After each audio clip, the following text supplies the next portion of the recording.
Kashmir khadi and industries board Srinagar के ज़िला दफ्तर में JNK-KVIB chairperson doctor Hina Shafi Bhatt ने यहां एक रोज़ा बातचीत के सेशन में शहर के डाउनटाउन के बेरोजगार नौजवानों का खैर मकदम किया। उन्होंने कहा कि बदलते हुए जम्मू कश्मीर में बोर्ड की तवज्जो डाउनटाउन श्रीनगर पर है। उन्होंने डाउनटाउन के नौजवानों खुसूसन खवातीन से इस बोर्ड की स्कीमों से फ़ायदा उठाने की दरख्वास्त की।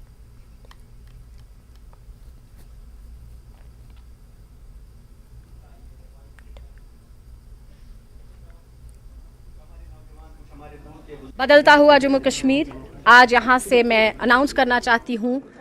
बहुत साल पहले मैं अपने वालिद के साथ आती थी यहाँ पे जब वो MLA हुआ करते थे। 30 साल बाद Jammu Kashmir khadi village industry board पहली बार मायसूमा आई है। यहाँ की यूथ से गुजारिश करने के लिए कि गवर्नमेंट ऑफ इंडिया की जितनी भी स्कीम्स है, आज बहुत बेहतर स्कीम्स है।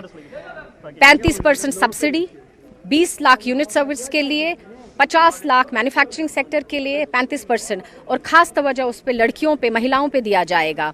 तो मैं यहाँ आज इन बच्चों से गुजारिश करने आई थी कि आप इन स्कीम्स का फ़ायदा, ये एक सुनहरा दौर है जम्मू कश्मीर का, इसका फ़ायदा उठाइए।